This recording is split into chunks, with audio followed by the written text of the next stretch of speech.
kulanti wacan wanaagsan daawadayaal meel kastoo dunida ka joogtaan waxaan idin leenahay assalaamu calaykum waraxmatullaahi tacaala wabarakaatu kuna soo dhawaada mar kale iyo barnaamijkeena hadahan oo kale aynu isugu iman jirnay ee garwaaqso alaba barnaamijkeenan oo aanu kaga hadalno howlo arrimaha bulshada iyo arrimaha siyaasadda labadaba sidoo kale waxa aan ka marnayn waxyaabaha ay bulshadu waqtigaasi ay ugu hadalhaynta badan tahay inaan ku soo qaadano barnaamijkeena toddobaadkani waa dhanka bulshada ayuu daaran yahay barnaamijkeena toddobaadkan waxaan u xulanay inuu marti noogu noqdo maxamed sheekh maxamuud oo ah wiil runtii aad u daayar oo wiil reer Hargeysa isaga ayaanu runtii caawa marti uga nahay wax fara badan oo aad u badan oo xog badan inuu anigu waan aad baan uga dhaleegsanahay oo bulshada kalena uu la wadaago maxamed ugu horeyn waan kugu soo dhaweynaynaa barnaamijkeena toddobaadkan aad ma santo dhaweey walaal ma dhaweey waayahay maxamed waxa uu ka mid yahay runtii dadka amaba maxaan idhaahdaa naafada Soomaaliland ku nool waa wiil aad u firfircoon runtii maxamed barnaamijka mar labaad iyo mar saddexaad waxaan kaaga mahad celinayaa waqtiga aadna soo siisay waqtigaaga qaaliga aad baan kaaga mahad celinaynaa maxamed isaga iskiin bari doona maxamed waa kuma maxamed oo bal hadii aad dadka isbarto ma santo walaaleen horta waxaan kaaga mahad horta ilaahay marka hore mahadnaqayaa ilaahay raxmaanka alxamdulillah shukrillah marka xigta waxaan kaaga mahadnaqayaa sida quruxda badan qalbigaaga u ilaalinayso in badan barnaamijkeenu ka hadalnaa waa naafada ereyga naafadana waad ka xishoonaysaa waxaad isleedahay bilow maxamed ay dhibaato ku keenta haddii aad tiraha maxamed waa nin naafaa anaa laakiin afkayga ka odhanaya oo ku faraxsan naafada oo de waxa weeye caawa waxaynu ka sheekaynaynaa aynu qodobo ka taabanaa waa buuggan ka diyaariyey naafada oo la yidhaahdo maan dooran oo waxa weeye marka maxamed horta marka hore wuxuu ku dhashay magaalada Jabuuti taariikhdu marka ahayd 1900 intaas de horta dad lama sheega lagu dhimiga waxay qoran 780 gaxba qortay laakiin dhowr iyo 7 gaag waxaase de ha imika Facebook-ga wala oranayaan oo dibaatay kowdhe xaga dad la ilaa war hay ku cadaynin xaga sirayntan ku jiraan ugu leeskiis carruurayaasha waxaan background-kaygii education background-kaygii ama taariikh nololeedkaygii waxaan ku qaatay dhalinyaronimadaydii Jabuuti baan ku qaatay iskuulka dugsi hoose dhexe waxaan ka dhigtay Jabuuti waxaan magaalada ka soo gurnay taariikhda markaa 90kii ayaan magaalada imiday Hargeysa u soo guuray waqtigaas ayaan dhalinyaradii baabuurtii qoryo saarnaayeen fuushay ka mid noqday dagaalkii sokeeye ayaan ka mid ahaa dhalinyaradii naafowday waxaan jiifay oo ay 7 sano ayaa ay saameyn ugu keentay 94kii horta bahweynta naafadaan ku soo biiray marka alxamdulillah maxamed oka way maxamed naafada waqtigaas aad ku soo biirtay sidee bay wax ku gaareen hadii aad la wadaagto dadka walaal horta dhibtan naafannimada horta ilaahay baan ugu xamdinaqayaa oo waxaan ahay shakhsi always dadka mar walba dadka naafadii waxay isku dayaan inay bulshada u tusaan inaanay iyagu isku haysan inay naafa yihiin oo ay wakhtigu wuxuu ka galaa inay ku qanciyaan inay naafa ahayn. walaal waxaan naafoobay anigu taariikhda markaa ahayd 94kii dagaalkii sokeeye rasaas aad u fara badan baa igu dhacday. wakhtigaasaan ku soo biiray nolosha naafada. waxaan jiifay muddo dhowr sannaa. marxalado fara badan bay naftayda soo martay. waxyaabaha inta badan isweydiiyey waxaa ka mid a horta ma ihi imiga waxa ay dadku ma ihi qof naafa, ima qiimayn karo qof bini'aadan oo aragga, laakiin waxaan jecelahay wakhtigii la dagaalamayay qabiilada Maraykan ayaa raggii dee u dagaalamayay madowga iyo caddaanka ayaa idhaha ku qiimaynana ubadkayga kalarkooda, laakiin waxaad ku qiimaysaa waxay qaban karaan. ma jecli markaa inaan wax badan way jirtaa bulsho fara badan oo mangaaba oo inta badan xitaa ku dhibasa, laakiin inta badan dadka guusha aan taaganahay ilaahay mahdaa ka gaadhay. waxaan ku gaadhay waa dhallinyarada iyo bulshada Somaliland ama reer Djibouti labadooda dhinacba, oo iyagana aan kaaga warrami doono. in badan baan u mahadnaqayaa, ma qarin karayo. waxay la galeen marxal aanan qiyaas karin, aanan qiimeyn karin. maxamedow waxaa tiri wakhtigaasi wuxuu ahaa 1994kii, waa muddo 20 sanadooda 22 sanadooda exactly. wakhtigaasi waxay ahayd haddii aan qiyaaso wakhti aad ku jirtay wakhti dhallinyarnimo oo shabaabnimo oo xilligii ugu wanaagsanaya. waxaa ku soo gaadhay inaad dhaawacanto oo aad xubnahaaga qaar weydo ama xubin ka mid a xubnahaaga aad weydo lixdaada laxaad, balse maskaxdaadii ay kuu dhan tahay oo aan lagugu qiyaasi karin qof naafaa sidaad sheegtay, ama aan lagu malayn karin. haddii aad dadka la wadaagto dareenkaas wakhtigaasi sidee buu ahaa? waxaad ahayd wakhti aad wax baranaysay ama aad waxbarasho ku jirtay ama aad higsanaysay, bal wakhtigaa nooga waran. horta wakhtiga waxbarasho kuma jirin. waxaan ka caamnay wakhti ay gaangistarnimadu faantaan oo dhallinyarada imika ka caamay way naga nasiib badan yihiin. waxay kaceen wakhti lagu faanayo aqoonta, waxay kaceen wakhti ay teknolojiyadii la jaan qaadayaan, laakiin anagu waxaanu kacnay wakhti la iskugu faanayo gaang iyo qori iyo daydaynimo la iskugu faanayo. ta keentay xitaa inaanu ka mid noqono dhallinyaradii wakhtigaasi ayaa ahayd sida sababta ahayd. xabaddu waxay ku dhacday 2 galabnimo ayay ku dhacday. walaalo nolosheeda kamaan fikirin horta waad naafoobaysaa. shayga ugu badan ee nafteeda isweydiisaa waxa weeye markaan aan su-aashaas weydiiya waxa weeye waxaan isweydiiyaa haddaan hal habeen nolosheeda aan ku seexday maalin baad naafad ka mid noqonaysaa. wax fara badan baan sii dhigan lahaa, laakiin ilaahay baa qadaray naafannimada. waxaan ahay qof ku faraxsan deeqda ilaahay siiyey, waayo adduunyadan waa itixaan weeyaan oo nin walba ilaahay inbuu ku itixaamayaa. aad baan ugu faraxsanahay oo farxad galaysaa. waxaan ka soo galaa facebookan aad u isticmaalaa almost inta badan waxaan sheegtaa qofkan ahay. waxaan qofka dadka markaan isbarano aan garanayn waxaan u qadimaa inaan ahay naafa. haddaan cuqdad ka qabo maan qadimayn imanay barteen, laakiin waxaan ahay qof ku faraxsan muxuu ahay wixii ilaahay keenay. waxyaabaha nolosha aan xasuusto waxaa ka mid ah maalmaha ka mid ilaahay naxariis jannaa ka waraabiya aabbahay oo imiga iga hooseeyo sanad mootan oo wakhtigiisa noloshiisa in badan ila qaatay. saaxiibka qore inaan guushan gaadho kow ka ah aabbahay baa ilaahay naxariis jannaa ka waraabiya oo maalinta naafoobay wixii uu gacanta ku hayo dhan faraha ka qaaday si uu wakhti ila qaato. nimcadii waxyaabo badan oo aanan islaafinaya jiro xanuun soo maray. anoo nool buu darxi galay, anoo nool baa jirkayga maalinba qayb la jaray, anoo nool baa intaasoo stagean soo maray. ma ihii qof ay intaasi hakisay. farxad fara badan baa naftayda aan dareemayaa, waayo maanta guul baan taaganahay, maanta waan socdaa. waxaan la yaabaa waxyaabaha qaar baa mararka qaar aan isweydiiyaa qof la xidhay bay dhahaan xorriyadda laga qaaday, dabeedna waxaan isweydiiyaa marxalada ka mid ahaa. dabeedna waxaan isweydiiyaa waa maxay xorriyadda dhabtay. bal adigoo ka sheekee noloshaada qofka bilaadanki goorma xurriyadda ugu weyn dareema waa marka hurdo soo maaha bal ka sheekee aduu markaad hurdaba aad u baahanta cid ku rogta waa bilaadan ay daalayaan waxyaabaha aanan noloshayda dee igu adkaa waxay ahaayeen markuu dhinacuu daalo leeyahay aan toosinayo waxaan in badan u mahadnaqaya ilaahay naxariis jannaa ka waraabiya isaguna adeerkay ruma oo ahaa wakhtigii intaana isagu tacabkiisoo badnaa geliyey labadeeda waalid baan in badan u mahadnaqaya iyo xaafadayadii hooyaday busaad xuseen iyo hooyaday xalimo cabdi megan iyo I love them faamigayga hablahaygaan in badan u mahadnaqaya waayo wakhtigayga qaateen horta waqooyi adaan sidaa calaa qof u sheega laakiin ma karayo laakiin waxaan kor baan ka qabsanayaa wakhtigooda u badan iyagaa geliyey mar xal baan soo maray adag tiraba 3 jeer baan isdilay ilaahay kala badbaadiyey waan isdilay nolosha gabagabaynaya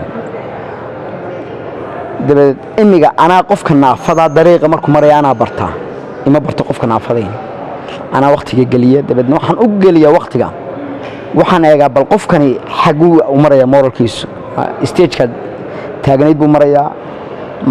waxyaabahaas noloshaasoo dhan baa ahaa marka waxyaabaha aanan nolosha aanan qiimayn karin wax ka mid a waxa nolosha ugu farxad badana markan dadka naafadaa la joogo ma dareemi karo nooca noqonayo waxaad noo sheegtay runtii inaad guulo badan gaadhay in aad ilaahay dartii in aad maxaan idhahdaa 3 jeer tiraba aad doonaysay in aad noloshii aad nacday inaad ka tagto adduunkan laakiin aanay dhicin maxaan idhahdaa haddii aad la wadaagto guulaha aad gaadhay waa maxay wallaahi nicmay waxay ahayd horta mar waxay ahayd markaan jiifay muddo bil iyo dheeraada ayaa habeenimo saq dhexe ayaa inama baari aad igu gabiga xaafadaydu calaa qofu ma kala qaadi karo dad waxay ahaayeen aad igu inugul horta waxaan la talinayaa dhammaan dadka naafada la nool qofku hadduu naafoobo dabeecadii hore ma laha hadduu shalay wanaagsanaa maanta ma wanaagsanaanayo hadduu shalay qalbi fiicnaa maanta ma qalbi fiicnaanayo ilaa man raxim allah inuu ilaahay u naxariistay mooyaane guusha u badan qofku marka ay dhibaato soo gaadho waxaa ku gaadha waa xadhigga ilaahay waayo qofku markuu xadhigga ilaahay qabsado wuxuu helayaa waxani waxay tahay su-aasha ugu badan qofku markuu naafoobo isweydiiye wax ka mid ah waxyaabaha ugu badan ee naftayda aan isweydiin jiray waxay negative attitude-ka ama muxuu ahaay marka muxuu ahaa waxyaabaha ugu badan naftaydu waxa ka mid ahaa inaan naftaydu aan u sheego inaanay farxad iyo rajaana u laabnayn 7 sano maan quslin 7 sano dhammaystiran maan quslin waxaan isweydiin jiraa maxay farxadu imiga sheegaysaa miyaa laa ilaaha ila allah waraanoo dhaqda hayana waan saxdaan dhaqda hayana waan toosaa kafta wasaanima haadaa min fadli rabbi walaalo stage waxaan soo maray aad u dhib badan laakiin uu ilaahay iga naxariistay habeenkii koobaad waxay ahayd inamadaas ay hayay dabeedna waan toosay way rogeen dabeedna nin aad u miisaan badanna waan ahaa dabeedna dhinacaan ay daala waan toosay arwal rogo dabeedna way rogaano markay dhowr jeer rogeen baa waa bergi markuu ayaa waxaan u baahday saxaraan u baahday dabeedna inadan kula saxara heese weydhmaanka siiya dabeedna waxay ku dhahaan iska seexdaan iyo iska xajiso subaxa dabeedna naftaydu waxay isweydiisay maxamedow adigoo oon durba 2 bilood jiifin baa maanta lagu karhayaa inaan iyaga wax yeelayaan isku haystay dabeedna saxaradii ayaan sariirteedii ku dul saxarooday wixii baa dhibay haddana wixii aan sameeyey ayaa dhibay anu iyagaan ku carigsanayay laakiin markii dambe ana inay dhib igu tahay ay saarkay waxay ii timid inan aan walaalnahay oo imiga joogta Ireland oo ayaan la idhahdaa ayaa ii timiday dabeedna waxay damacday markaa inay dabeedna waxay aragtay googasheediioo aan dhibtaasi u geystay dabeedna way oyday oohintii ay oyday ayaa saamayn fara badan igu keentay dabeedna mar waxaan goostay aniga maxamed oo nin weyn baa tahay maalin walba dee ka oohin maysa dadkana labada si wacan marha wada ooyaan kaama baxa oo ka gooso tigirka ka gooso deedna ooyin baan ku walaala deedna sariirteeda macdeen soo fariisato afarisan baan ku walaala sariirteeda adiga laftarkaagu daacad adeeg fara badan laga baahay macadna waa saas hadaad isbedelas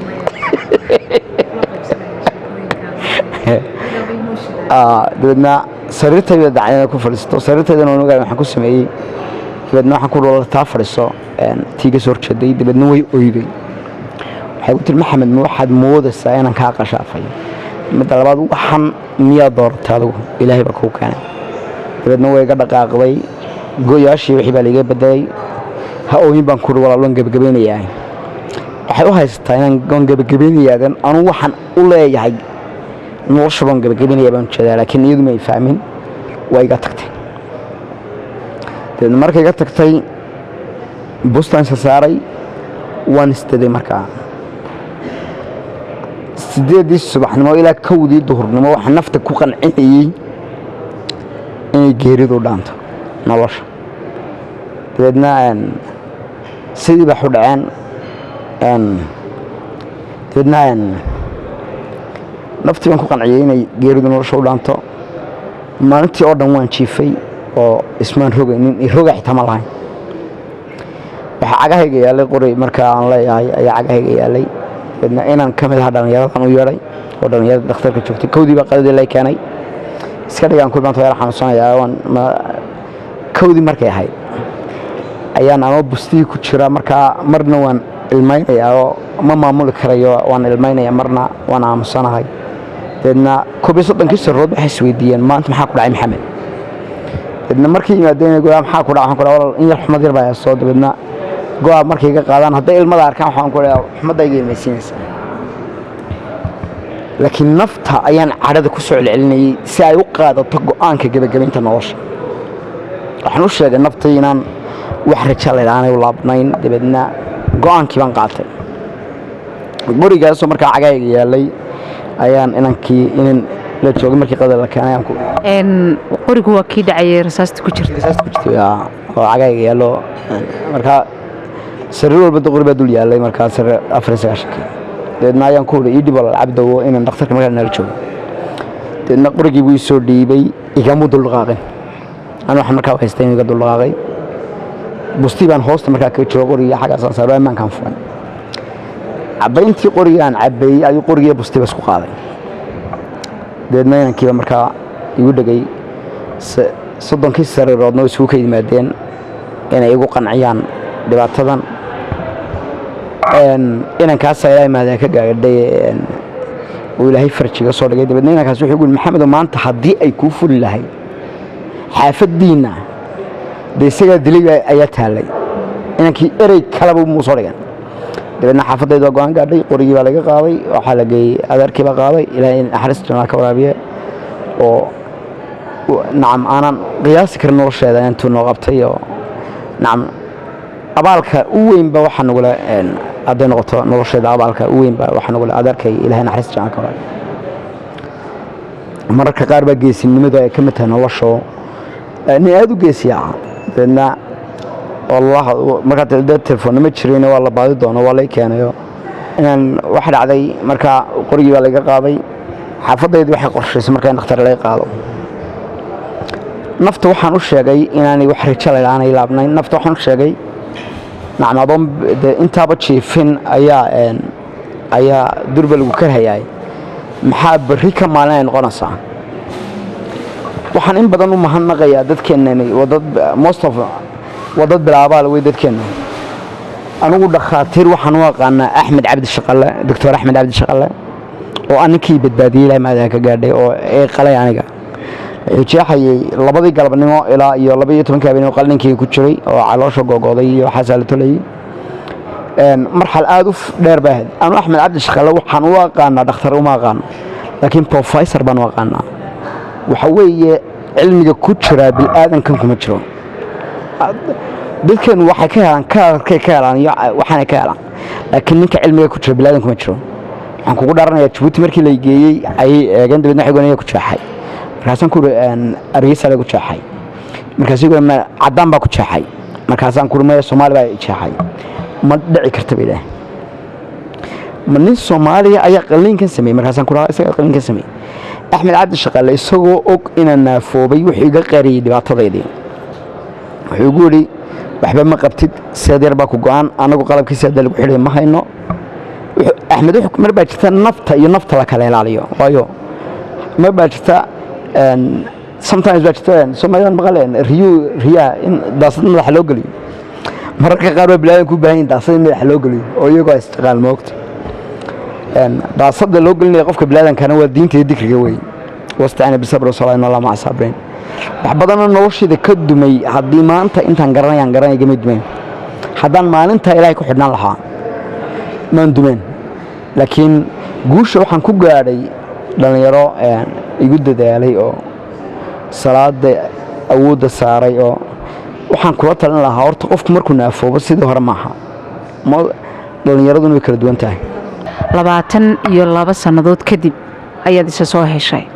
waxaad bilowday inaad dadka caawiso inaad nolol samayso inaad hore u socoto bal waqtigaasi ka waran maxaa kuugu horeeyay qabatay walaal 2003 ayaa waxaan ka bilaabay dhakhtarka waalida daafshil iyo Faysal Cali Waraabo naad wanaagsan ma sha Allah ayaa alaab ka gudoomiyaha xisbiga UCID aan musharaxa bariga alaab aan uga soo qaaday dhakhtarka waalida dadna waxaan marti qaadnay gabadh markaa wasiirka qoyska ahayd oo Faadimo Suudaloornayo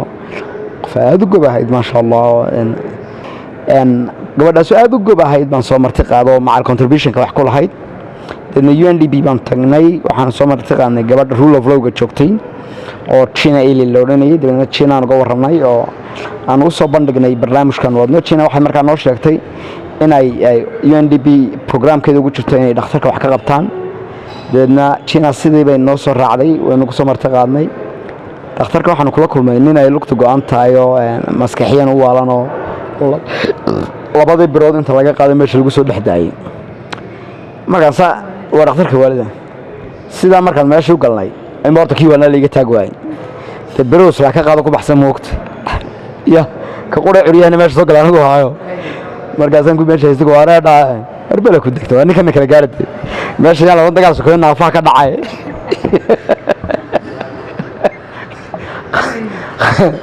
marba qadar maxamed aqulo barnaamijkii duubaya ay marba dhinac kaga wareegay wala laba dagaal bigatay markii dama qowl meesha ku wareedha waa baldan soo kala gaara meesha dagaal soo keenaa fa mala ka soo foolay isagana waxa ka go'an in labada birood inta ka qaado oo ku baxsado dadna ninka meelooba moogto waa dadkii aan markaa xasuusta way dadna dadkii dhalinyaradii xaafadana baabulay oo aad tabaruc ugu wanaagsan dadna dhalinyaradii baa dadkii timaha ka xiray iyaga jirka u meeray iyaga barnaamijku ugu weyn noqday ka qayb galaan dhakhtarka waaladu waqtigaas suuliye ma lahayn baaldiye ku xarijan dadka waalan dadna waxa dhici jirtay inay baaldiyada laftarkooda dib u cunaan waqtiga xitaa waxa ka dhacay dil baa ka dhacay oo ninkii garab xidhnaa ayuu dilay oo madaxa dhulka ula dhacay dadna UNDP markaa way fuliso nimanka xildhibaanka qandaraaska bariga qaatay oo dhismay bilaabay dhakhtarkii markii la dhisay dhakhtarkii uu noqday dhakhtar sar la dhigay marxalad badan maray ay dawadii isku filnaaday adeegii ka jiray ayaan faraha ka qaaday ninka la yiraahdo Faako Farxaan Xaaji Ali Axmed oo dhalinyaradii ganacsatada ay ugu gubsaneed kamid ahaa oo in badan u ducaynayo ayaa isagu aan u tagnay wuxuu waxaan u qodayaa 8 suuli baan u qodayaa oo ka bixinayaa markaas lacagtooda dadna Farxaan baan ku noqonay 8 suuli la qiimeeyay injineer u soo diray dadna 8 suuli waan joojinay markaa oo waa UNDP waa DCC already sar loo dhigtay dadna UNDP markaa meeshii ka dhigtay gacanta ku qabatay kadib baan markaa aan ka wareegay dadkii waalidii markii ay noloshoodii ka soo kacday ayaan ka wareegay dadna aanoo ka maqan ayaa waxa la wareegay qolan gaaflada oo ka howlgalayo dadka waalan aad ugu shaqeeya oo aan in badan rajeynayo inay dad wax badan qabtay yihiin aad marka tabarucaasi aad soo gashay runtii adeegii marka aad u arkaysay in xal loo helay aad ku guuleysatay in wax iska bedelaan dhakhtarka waalida iyo dadka la nool xanuunkan dhimirka ee ku jira halkaasi kadib adiga ka maxamed ahaan xaggii naftaada maxaad ku soo biirisay markii runtii dee maraaxil adag aad soo martay ilaahayna uu alxamdulillahi rabbilcaalamiin uu noloshii iyo iimaankii iyo maaragtay wixiiba iskugu kaa tooseen maxaad samaysood ku soo biirisay noloshaadii nimcay waxaa soo martay naftayda dee horta xaggana layga qaaday sanad markaan dhakhtarkan Hargeysa ku jiray markii labaadna Djibouti bay ahayd waxa la geeyay nin dhakhtar ah oo aanan magaciisa sheegaynin deedna ninkii dhakhtarka aabbahay baa warramay deedna wuxuu horta ninka rajo ma laha meel kastoo adduunyada geysaan cid waxba uma qaban karto waxaan ka codsanayaa in lacagtaas ka qasaarno wixii naftaydan ka qarinayay ayuu toos igu sheegay deedna ana waxaan qof very aggressive aan moogtay deedna caagad alcohol oo garab taago fries ka shubay ayaan inta isla kala jiday bartaa ka roftay deedna abo aad u naxariis badnaa baa dharbaaxay waan markaas cunay waan garanayaa waxa meel baa aniga qorshe meel yaala deedna iqaad baan ku Hargeysay gee deedna wii bariyay laamida dhexdeedan iska tuuray soo istaa deedna wuu qaado guriga keenay markii labaadna markaas ahayd dhakhtarkaasi sabab u noqday in igu rajo ma laha waayo waxaan jirta mar aan qofka bilaadanka runta u baahneen baa jirta beentu waa shay ilaahay xaaraantimeeyey laakiin culimada waxaan weydiin lahaa haddii qofka bilaadanka ay dhib ku keenayso runta loo sheegaya maxaa too ka meel yaala may habboonaan inuu yidhaahdo ninka rajo ma laha deedna waxaa laga geeyay nin dhakhtara oo professor Joe la yidhaahdo oo professora marka waxaa isku kay raacay dhaawac cagalaaneed iyo jacayl iyo waxyaabo badan baa nolosha dee magaranaysa isbahaystay oo waqtigaas markay soo maray deedna nin waxaa la geeyay dhakhtarkaas la geeyay ninkaas farjiray iga soo dhigay marka barnaamijkaasi sidaas uu ahaa sanadkii labaad Djibouti baan ku qaatay oo iyaduna aad u dheeray sheekadeedu Hargeysa la keenay 2 sanadood kadib waxaan gaadhay inaan dadka banaco oo soo gal waayaan deedna dadka naafada markay naafoobaan waxa ay loo keenaa caagad bay ay ku kaashaan deedna caagada markaan ku kaajo si aanay dadku igu soo galin qolka ugu dhex daadin jiray habeenkuna maalin buu maalintuna habeen bay ahay maan kala jeclan geeridii nolosha geeridan inta badan ka jeclaan 6 habeenimo markuu waagu 6 habeenimo waagu bari jiray oo dalka la ilmo jiray deedna 6 habeenimo oo soo sar fadhiisan jiray sanu sar fadhiyo ayaa la eedaami jiray deedna waan saxan jiray hablaha iyagu marka ay suuliga galo ayay iga sii gaarsiin jireen inay masxaan masxaan ama gacmaha iga qabanayaan markay intaas suuligan ku jiray si socday baadigo wuxuu deedna iyaga qolkiiga sii agaajo oo si faax ku sii shan soo noqda deedna xaqiiqan ku sii daadiya waxaan ugu daadinayaa inaan hota ciidii soo galin hadday ciidii soo gashaan ay sheekanay la joogin wax isweydiin jiray waa markaa nolosha kalsooni darra kugu dhacday naftaadii baad karaahday wallaahi ma kalsoonidu waa bari dambaba geeri qof geerida nolosha man kala jeclaan geeridan ka jeclaan oo kalsoonidu waa qof taagan oo israadinayay laakiin markaas waxaan taagnaa geeriyo nololba man kala jeclaan deedna waxaan jeclaa kalidan jeclaa deedna stage kaasaan soo maray nolosha inaan ba horta igu soo dartay deedna qaadkaan markaa bilaabay oo aan isku dhaafiyey dharka shandadaydu waa nadiif bay taallaa ay maydhaan hablahayo laakiin stoorkan ka soo xidhaa kuwa inamada bixiyeen iska gaa ma jecli waxaan diidayaa waxa farxad ii keenay oo dhammaan diidaya xad bay galeen hablahayaga iyo xaafadaydu inaan qoslin oo markay qoslaan u qorgeysteen inta soo baxaan kula wala aan ay qoslaan Soomaa dibadna waxay gaareen qosolkii markay joojiyaan si ay nolosha raali geliyaan goormaad farxadda ay heshay in badan waxaan ku arkay adigoo aad u faraxsan sanado badan adigoo faraxsan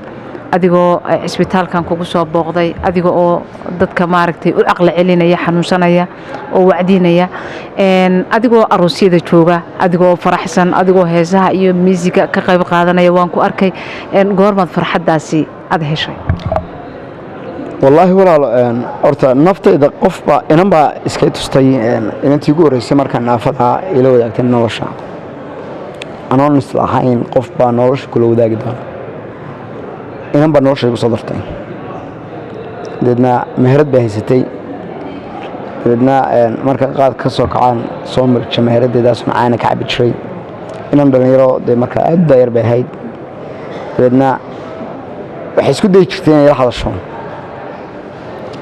dadna caanay dhibtaa dadna caana marka cabaadan shay dhibtaa si ay shidbadnayna tiban ay horto iga hadlisay dadna xiriir bay ayaana dhaxmaray oo qofkii ugu horeeyay marka naafobay run ahaantii inantaas nolosheeda in badan qayb ku leh iyada ay dhistay balwadi jaadkeeda iga joojisay dharkii stoorkan ka xidhan iyada iga joojisay oo igu tireen aan ku imaado dharka ku meelmay wallahi meedha xaragada ay bartay xadarada ay bartay nacam nolosheeda ma gudi karaa baalkeeda in badan baan u duceeyay iyo reerkeeda iyo waqtigeeda waxay awood saartay inay markaa iga soo saarto muurkii aan ku jiray barnaamijkan oo ah barnaamij aad u dheer ee toddobaadka dambe ayaanu qayb kale oo kamid ah waraysiga dheer ee uu Maxamed Nasiye aynu ku soo qaadan doonaa intaynu barnaamijkan lamida ku kulmayno waxaan idin leenahay sidaas iyo nabadgeliyo dhammaantayo waxaan mahad celinayaa Maxamed Deeq Axmed Cali oo dhanka farsamada iyo kamarada baruntii inoo qaabilsana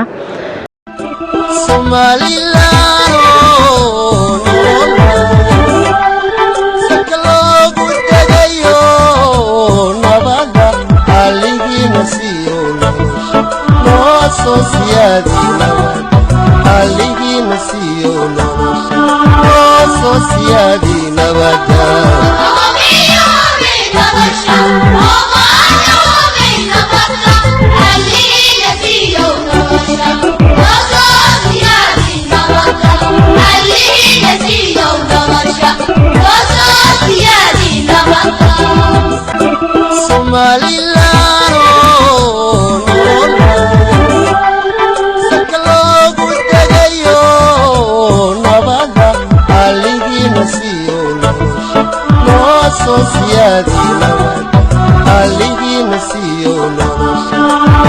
sociadi nabada